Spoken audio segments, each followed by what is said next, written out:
Karina, seja muito bem-vinda a Camelo News. E sim, esse é uma edição especial da Camelo. Não é um podcast padrão que a gente tem aqui, que é o Papo de Founder, mas eu fiz questão de te receber para a gente ter uma conversa sobre uma empresa que tem atuado cada vez mais e mais forte, de forma muito assertiva no ecossistema startups, que eu acompanho há muito tempo, que eu tenho o prazer de tê-la aqui pela segunda vez para a gente conversar. A gente já teve uma outra conversa, que é a AWS. O seu papel na AWS é muito importante, o papel da AWS no ecossistema é muito forte, e eu fiz questão de ter essa edição aqui na Camelo conversando com você. Só lhe chamei de Karina para lhe dar uma boas-vindas, mas eu sei que você extraoficialmente é Karina, oficialmente você é Cacau. Então, seja muito bem-vinda a esse papo comigo e aproveitando, se apresente para quem está assistindo a gente, conte um pouquinho quem é Cacau, como é que você chega aqui na AWS, conta um pouquinho da tua história. Que prazer estar aqui com você de novo, Luiz. Muito obrigada por me receber, obrigada por receber a AWS. É um prazer estar aqui para falar com vocês de novo sobre um assunto que me encanta, né? Acho que nos energiza demais trabalhar com o ecossistema de startups, porque não tem um dia na minha vida que eu não acabe o dia falando assim: nossa, quanta ideia incrível, né? Não tem 2 ou 3, certamente você escuta durante os papos de founder que você fala: "Caramba, como é que eu não tive essa ideia? Que ideia sensacional". Então é um ambiente que nos energiza demais, né. É um prazer, mas de verdade, não nasci querendo ser executiva de startups da AWS, eu nasci querendo ser bailarina, investir no meu sonho, então eu tenho uma formação multidisciplinar, fiz faculdade de arte com especialização em dança, um acidente me fez mudar de carreira, fui estudar administração, buscar novas competências, entender dessa minha caixinha de aprendizados o que eu podia reaproveitar para uma nova carreira. Apliquei para trainee na IBM, lá se vão 23 anos, não vamos falar de idade, mas 23 anos depois estou aqui passando por empresas de tecnologia como IBM, SAP, Salesforce, e há 2 anos e meio assumi esse desafio incrível de trabalhar o ecossistema de startups junto com a AWS, numa missão que não olha só o founder, mas que tenta trabalhar todos os stakeholders desse ecossistema para que eles cresça e cresça saudável, trabalhando pontos que são importantes para o Brasil. Então, a gente tem uma missão mesmo de olhar as individualidades e especificidades do nosso mercado, entender como esse fundador e como os investidores e como as aceleradoras, incubadoras e organizações estão tratando esses desafios, e aí agir como se fosse uma API mesmo, né? Como é que a gente consegue ajudar a conectar melhor todos esses elementos do ecossistema. Então, estou muito feliz de estar aqui com você de novo. Pô, eu que estou feliz em ter essa segunda conversa com você e posso dizer, eu acho que eu não comentei isso no nosso primeiro podcast, que a AWS ela fez parte ou vem fazendo parte da minha trajetória nesse ecossistema desde 2012. Você disse que a gente não ia falar de idade, eu não vou falar de idade, mas eu estou nesse ecossistema de startups desde 2012. Eu tive startup, uma startup de logística vendida para o Porto de Roterdã em 2016 para Bom. 2017, foi no finalzinho do ano. Então foi um case legal, a gente criou a startup em Recife, né? Eu sou de Recife, a gente cria em Recife, vende em Roterdã, então isso foi muito legal. Nesse primeiro período como empreendedor, eu fui muito beneficiado pela AWS, né? Então quem está empreendendo e está assistindo a gente, se nunca recebeu ali algum benefício, algum apoio da AWS, pelo menos sabe que tem, e pode descobrir aqui caminhos para chegar nesses benefícios que são muito importantes para quem está começando a empreender e precisa montar uma infraestrutura tecnológica que suporte demandas, né? A gente, por exemplo, só fechou contrato com algumas empresas porque eu tinha estruturas da AWS que me permitiam ter aquele Elasticsearch que permitia eu usar melhor um volume elástico de dados para atender clientes. Então, são funções tecnológicas da infraestrutura que são muito importantes. E aí, depois disso, vendo minha startup, eu digo que eu fui para o outro lado da mesa, eu criei uma aceleradora em Recife também, a gente investiu em 23 startups, e aí eu fui para o lado de quem ia atrás do benefício da AWS para essas startups. E assim, algumas conseguiram benefício, algumas conseguiram também acelerar produtos, acelerar o posicionamento deles no mercado, e eu venho acompanhando esse movimento, eu venho acompanhando o que vocês estão fazendo aqui, e uma coisa que eu acho interessante, para lhe devolver a próxima questão, é a consistência que a AWS tem no ecossistema, de se manter ativa, de se manter ao lado de fundadores, de se manter ali, dando esses benefícios para quem está começando, mas também oferecendo uma série de serviços cada vez mais adaptados ao momento de mercado, ao momento dos negócios. E eu queria, nessa visão de consistência, entender um pouco a partir de você quais são os objetivos hoje ou quais são as prioridades que a AWS tem dado nesse ecossistema de startups Brasil. Olha, para começar, em nome da Amazon e da AWS, eu agradeço muito a tua fala e o reconhecimento e a oportunidade da gente ter apoiado a sua startup nesse momento. E a gente tem esse olhar mesmo, Luiz, porque nós nascemos startup, né? Nós fomos uma startup dentro da Amazon e a gente faz de tudo para manter esse DNA. É claro que é uma startup gigante, mas essa essência, né, do que nos trouxe até aqui precisa ser mantida, inspira como cultura muitas startups também, e a gente tenta aproveitar para se conectar a partir daí com esses fundadores. Então, a nossa prioridade hoje é essa, muito mais do que a entrega de incentivos de adoção de tecnologia, né, através dos nossos programas, olhar o que mais se precisa. Então, além dos créditos de tecnologia, precisa-se de apoio técnico, como você comentou, precisa de conexão com investidores, precisa de um apoio em treinamento e desenvolvimento de novas competências. Então, o nosso olhar é sempre para onde a gente soma, né? E eu acho que isso faz muita diferença mesmo em estar presente. A nossa prioridade hoje é atender o ecossistema brasileiro, não importa o tamanho da startup, não importa onde ela esteja.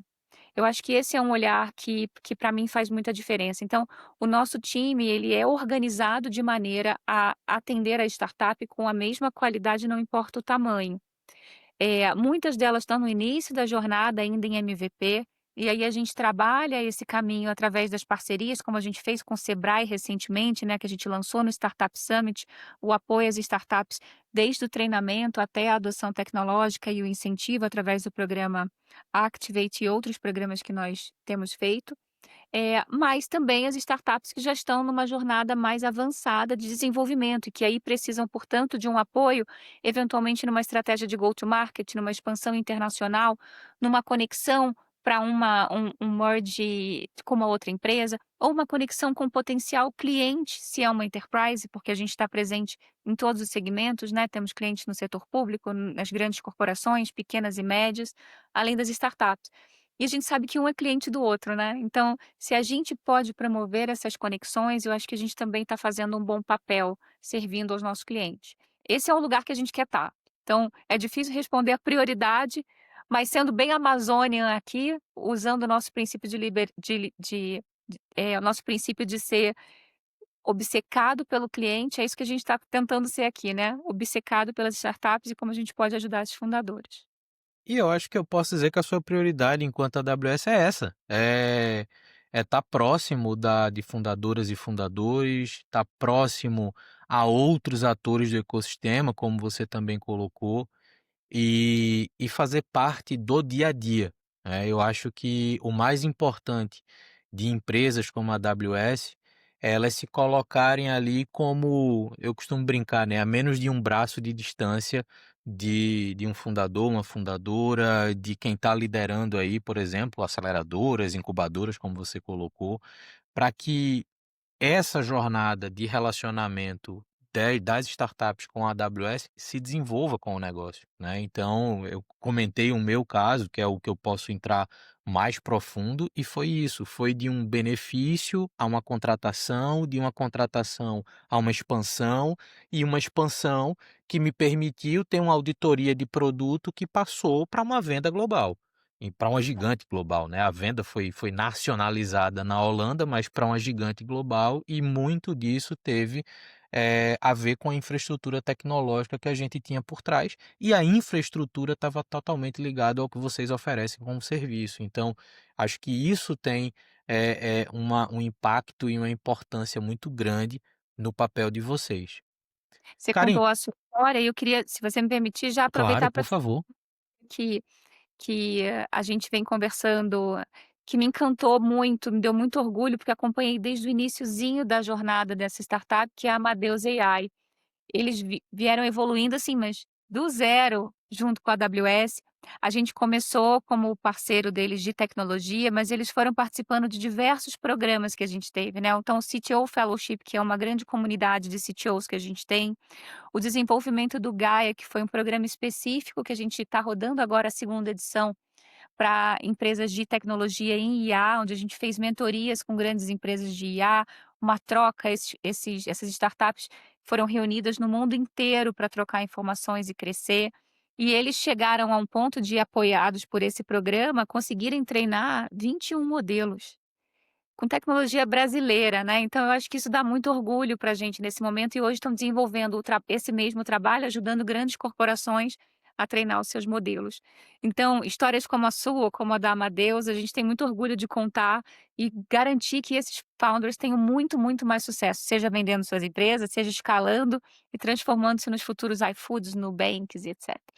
É isso aí, é isso aí. E é fundamental ter estruturas como essa, de novo, apoiando, participando, sabendo que num determinado momento aquela startup ela não tem R$ 1 para pagar a AWS, mas se o benefício vem do jeito certo, na hora certa e gera um resultado bacana, ela vai se tornar cliente, porque ela sabe que aquilo ali foi importante para o processo, né. Então, não é porque eu estou conversando contigo, é porque eu vivi isso, né. Então, eu poderia estar falando com qualquer pessoa de qualquer outra empresa, o exemplo continuaria sendo a AWS, porque foi como foi, né. Então acho que isso é muito importante. Sim. Eh, Cacau, eu tenho um prazer muito grande de saber que quem está liderando a frente de startups no Brasil é uma mulher.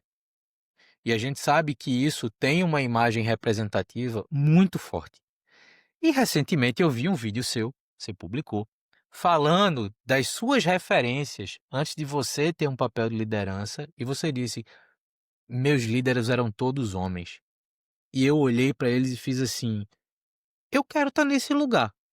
E aí você no vídeo conta que você foi perguntar a cada um deles o que é que você deveria fazer para chegar nessa posição de liderança. Que caminho era esse? E a gente sabe que esse caminho, infelizmente, para mulheres ele se torna mais longo, mais complexo, mais arriscado para poder chegar num papel de liderança e se manter num papel de liderança. Quando a gente olha para o contexto de startups, considerando fundadoras como liderança, a gente vê um reflexo muito parecido disso. A gente, óbvio, eu comecei a empreender em 2012. Em 2012, eu posso dizer que a cada 100 fundadores, 3 eram mulheres.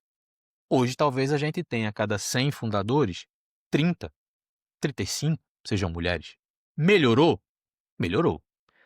Tá bom? Tá quase bom. Ainda falta. E você é uma pessoa que, pelo lugar que você tá, pela representação que você tem, você participa muito desse movimento de empreendedorismo feminino. Querendo ou não, a gente pode tomar a liberdade aqui para falar de diferentes formas de encarar a diversidade dentro do ambiente empreendedor, dentro do ecossistema de startups. Então, eu queria aproveitar você aqui e fazer um recorte na nossa conversa para dar essa ênfase. Qual é a tua visão sobre empreendedorismo feminino, o momento que está hoje no mercado, diversidade de uma forma geral, e eu queria ouvir isso de você, alguém que está de dentro, alguém que está nesse lugar para colocar uma visão mais ampla e, obviamente, de dentro desse contexto. Ah, excelente. É um assunto que me toca de ficar aqui com o olho brilhando, né. A gente hoje de manhã, inclusive, teve um debate muito interessante, o INSPER organizou um evento de empreendedorismo feminino, a gente teve um painel falando sobre inovação e também sobre como as mulheres desempenham um papel nessa jornada, e o seu número foi preciso, Luiz. Segundo dados do Sebrae, de 2023 para 2024, o número de mulheres fundadoras subiu de cerca de 8% para cerca de 30%.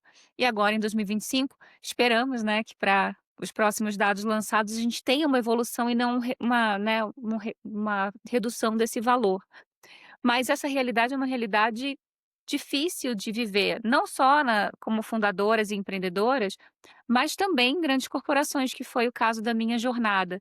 E eu gosto de contar que eu enxerguei esses homens ali como grandes aliados, porque a gente não faz uma mudança sozinha, né? A gente nem em nenhum recorte de diversidade, mas a gente precisa reconhecer que ele existe. Então, essa essa visão, né, de que eu não me enxergava ali, E tem uma frase de uma grande amiga, Lisiane Lemos, que é a secretária de Inclusão Digital do Rio Grande do Sul, ela fala que a gente não sonha com o que a gente não vê.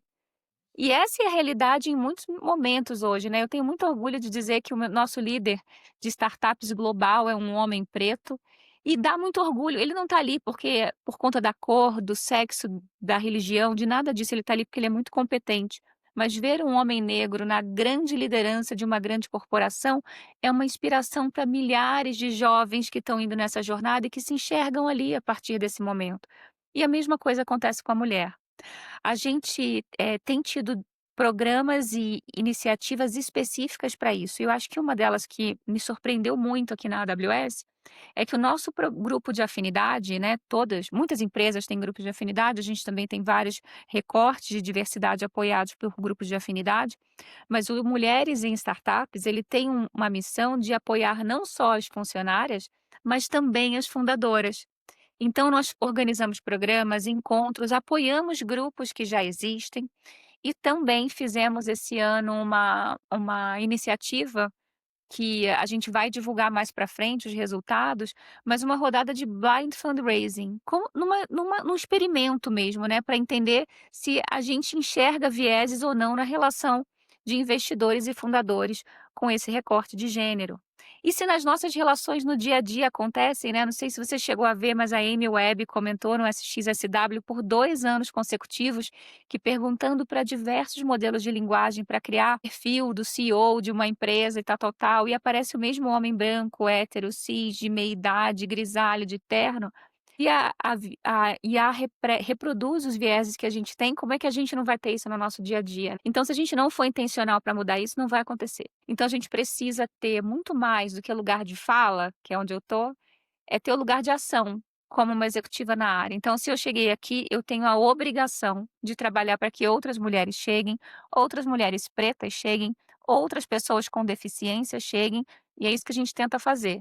Eu dedico hoje um dia do meu mês para atividades voltadas para mentoria, dentro desses recortes de diversidade, seja para mulheres empreendedoras, seja para profissionais, com deficiência, e eu faço isso com muito prazer. Eu acho que é o momento do meu dia que me dá mais orgulho de saber que eu potencialmente posso estar ajudando um pouquinho essas pessoas a darem mais um passo. E eu acho que se todo mundo fizesse isso um pouquinho, a gente estaria com uma realidade melhor do que esses 30%, né. Exato, exato. E isso é muito importante. Tem uma coisa que você falou que eu achei muito legal, que é ver líderes, homens, como aliados. É, E mais importante do que vê-los como aliados é eles se entenderem como aliados, porque a gente também sabe que existem ainda alguns lugares que se cria essa visão de clubes, grupos, e esses clubes e grupos eles geram oportunidades entre si e eles não são exatamente abertos a todo tipo de diversidade que a gente possa ter ali incluído. Então existe sim um movimento de dar voz, dar posição, ouvir, ver as ações, como você falou, então não é só alcançar, mas é agir em cima daquilo que você chegou, daquela posição que você chegou, daquele lugar que você está. Então, isso eu acho que é muito importante e de fato trabalhar como um todo para que esse cenário saia de 30%, que vá para 50, 60, 70, que seja, mas que a gente consiga um passo por vez criar um ambiente onde qualquer pessoa que tenha uma boa ideia tenha pelo menos um caminho para testar essa ideia enquanto negócio, que possa bater na porta de perfis investidores e ser recebido ou ser recebida, e ser avaliado pela qualidade do negócio, e ser avaliado pela oportunidade, ser avaliada pelo histórico profissional, por onde estudou, pelo que fez, mas que não seja avaliado por quem é.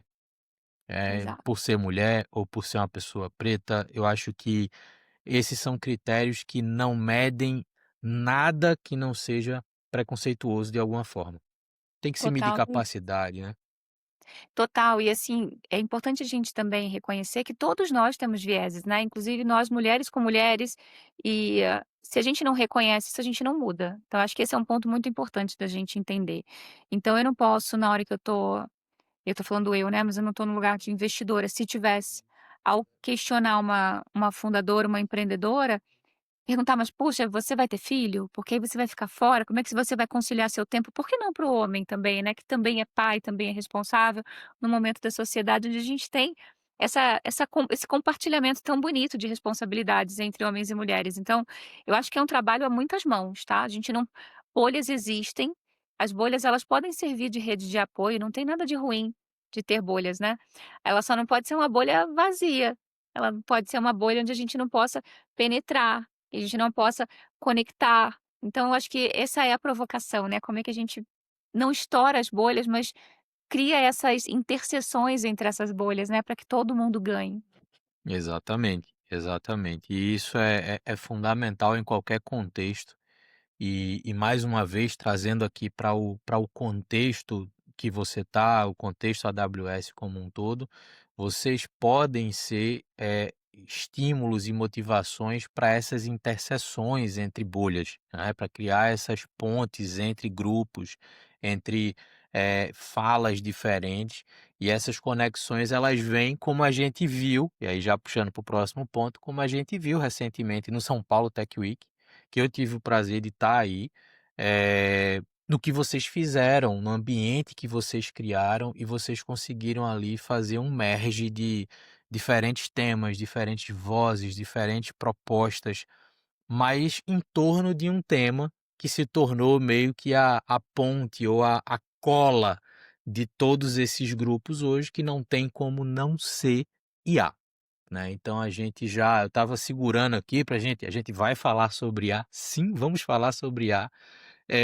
e a AWS tem feito um trabalho muito forte, com IAs generativas, de expansão da infraestrutura tecnológica para quem usa inteligência artificial, de na hora de prover serviços que têm IA como fundamento ou como constituição, mas eu queria entender, para além daquilo que vocês fizeram muito bem no São Paulo Tech Week, que é só o reflexo de tudo que vocês estão trabalhando dentro de casa, para que você conte um pouco qual a visão da AWS, como é que vocês estão hoje posicionados nesse mercado de IA. O que vocês estão enxergando?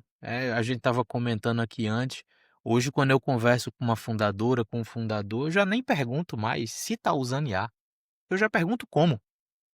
Como é que está usando? Esse uso está sendo efetivo? Então conta um pouco como é que vocês estão enxergando esse mercado, esse momento de mercado, especificamente voltado à IA.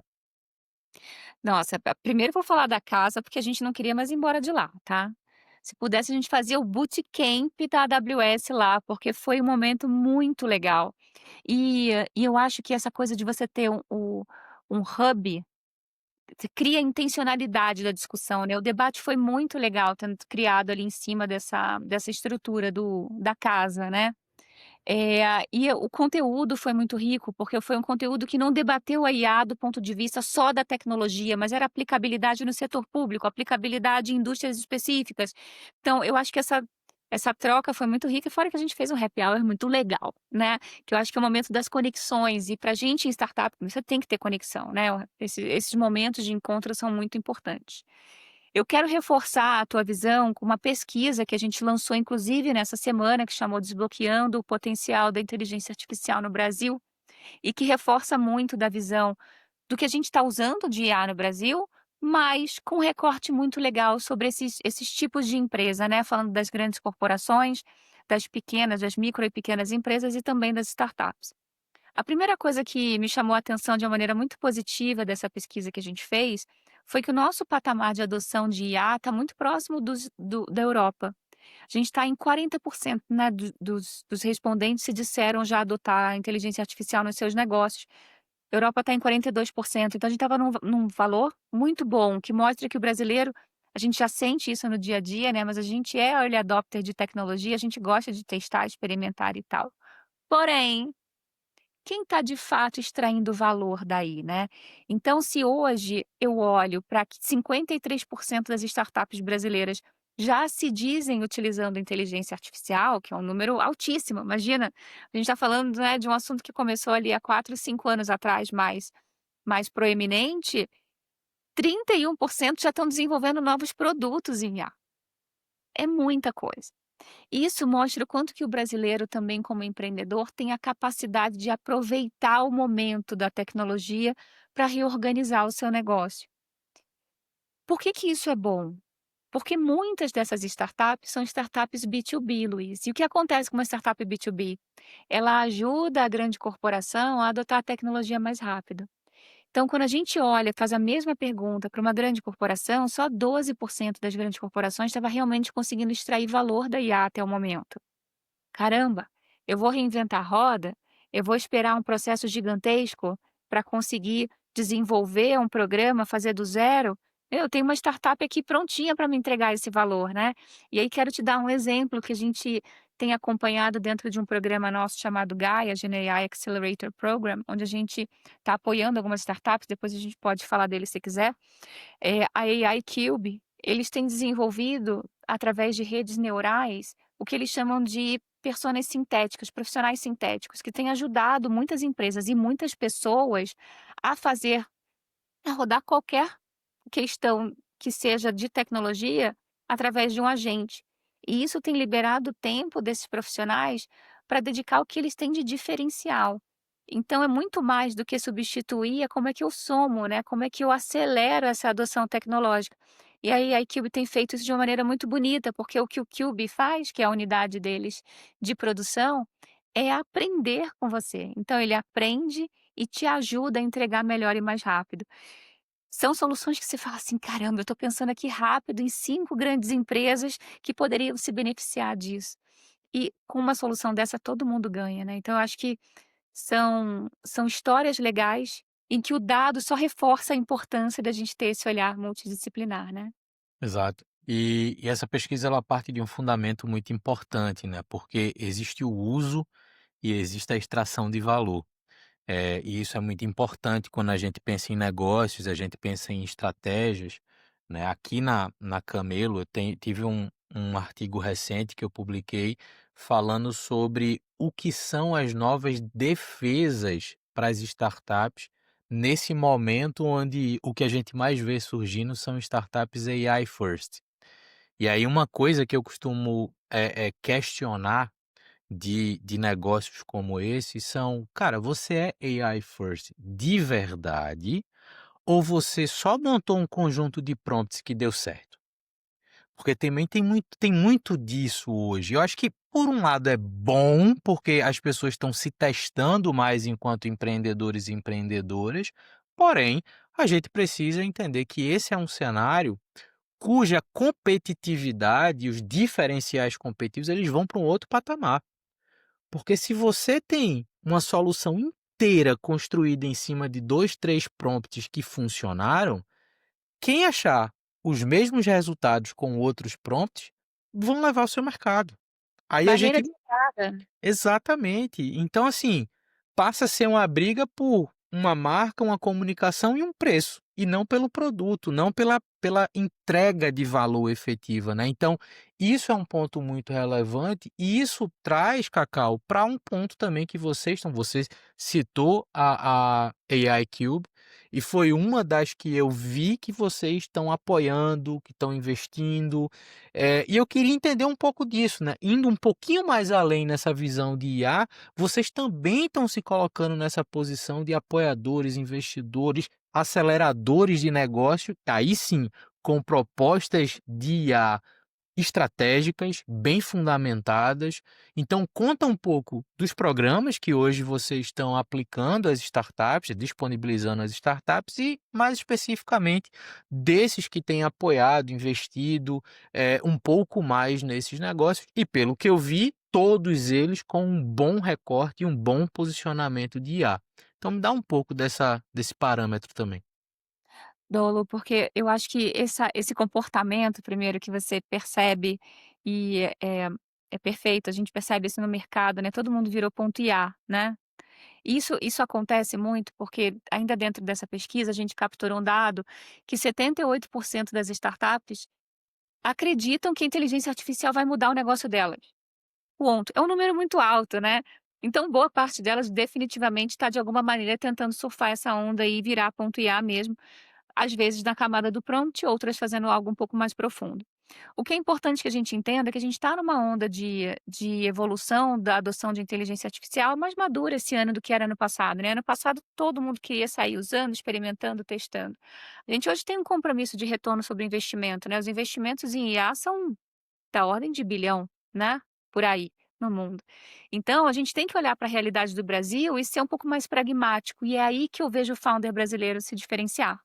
Porque dessas empresas que a gente tem apoiado, eu te cito mais algumas, a gente vê que eles de fato, muito mais do que olhar algo muito genérico, um grande LLM que eu vou competir com o Anthropic, eu falo: "Espera aí, o que que o Brasil precisa? Quais são as verticais onde eu tenho um impacto maior, né, fazendo uma matriz de investimento versus valor para o negócio, onde é que eu capturo mais valor aqui?". Então a Forlex, por exemplo, que é uma que focou no setor jurídico, eles têm uma capacidade de gerar petições e apoiar os advogados PJ ali, né, não é só a grande empresa, é o advogado, né, a unidade ali maior do profissional, a ser mais produtivo. Fez uma parceria com a OAB, impactando milhões de profissionais para ajudar esses profissionais a serem mais produtivos. O cara olhou um negócio, né, assim, puta, no Brasil o setor jurídico é gigantesco, né, a gente tem uma complexidade de legislação que demanda esse apoio para a população inteira. Impacto na veia, sabe? Eu acho que esse é o olhar. Outro tema que é super importante para a América Latina inteira, muito para o Brasil, é a questão da soberania.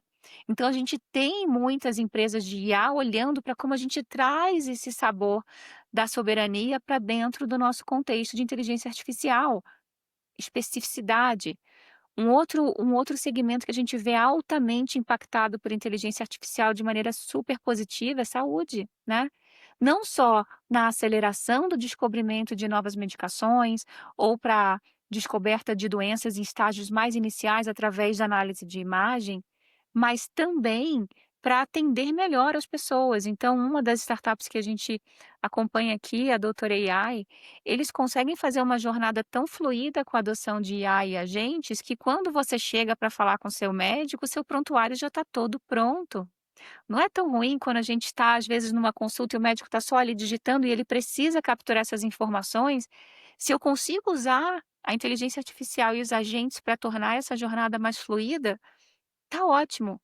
Talvez para mim e para você, que, né, estamos, graças a Deus, num lugar de privilégio, não impacte tanto, mas e se eu colocar isso na saúde pública? Olha como eu vou tratar melhor o meu cidadão.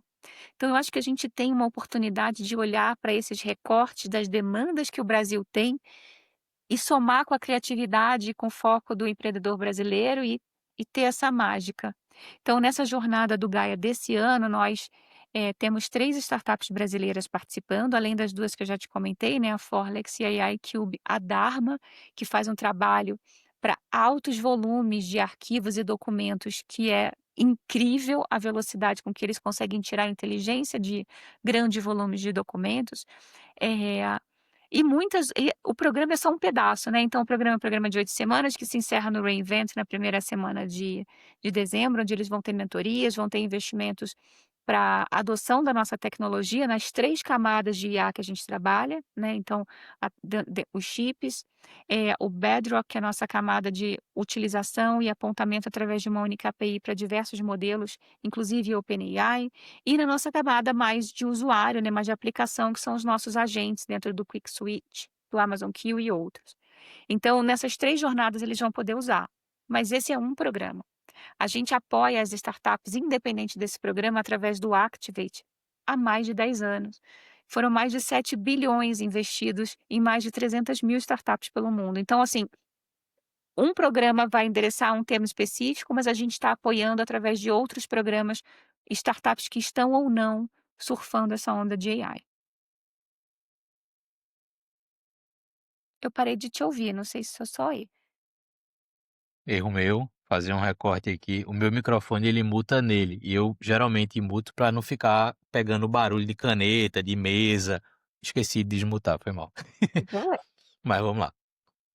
Então, Cacau, eu acho isso muito importante também, e aí fechando um pouco esse nosso papo, porque dá para ver o quanto vocês atuam de forma 360 na vida da fundadora e do fundador, né. Então, é muito normal, a gente olha para a AWS e fala assim: "Ah, benefícios, acesso à infraestrutura, acesso à tecnologia", mas também tem todo esse trabalho de criação de cultura, de levar um conhecimento, de pesquisar mercado, de criar conexões, de criar ambientes feito o que vocês fizeram ali no São Paulo Tech Week para ter vozes diferentes falando sobre perspectivas diferentes de um mesmo tema. Então, eu acho que isso é um papel muito importante, assim, são players como vocês que conseguem fazer isso dentro do ecossistema, né? Seria muito bom que a gente tivesse, óbvio, muito mais players fazendo isso.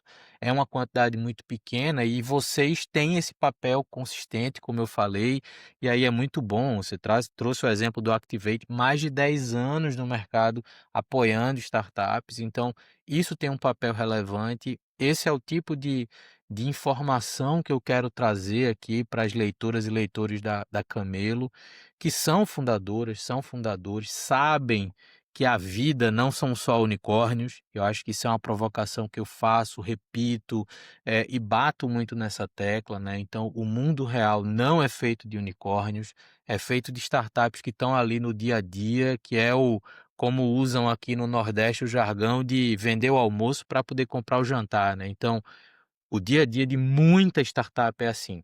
Então, entender que tipo de apoio, que tipo de benefício, que tipo de ambiente essas empreendedoras e empreendedores podem estar conectados para conseguir dar os próximos passos é muito importante e é algo que eu trago muito para esse ambiente de conteúdo, para essa entrega que eu faço aí. Pô, a Camelo já tem mais de 4 anos, mais de 500 artigos publicados.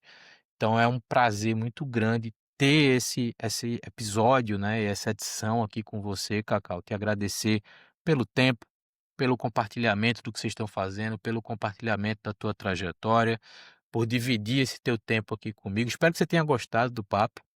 Sempre, pode me chamar sempre, eu adoro estar aqui com você, e eu acho que a gente não trouxe uma informação que eu queria fechar com ela, que você me permitir, porque você falou Com agora do certeza.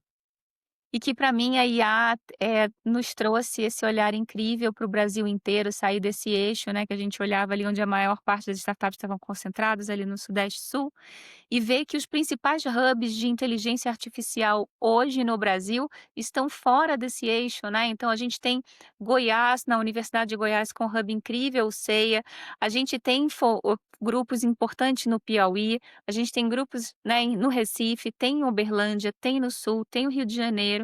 Então eu acho que isso mostra a potência do Brasil como provedor de tecnologia para o mundo, né.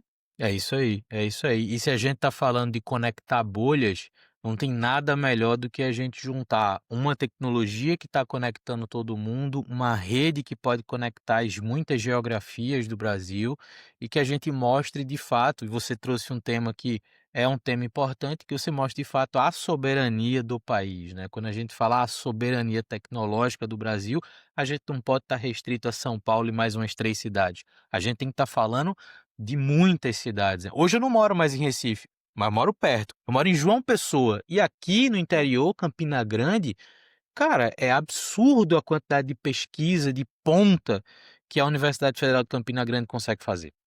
Então, assim, isso é muito legal.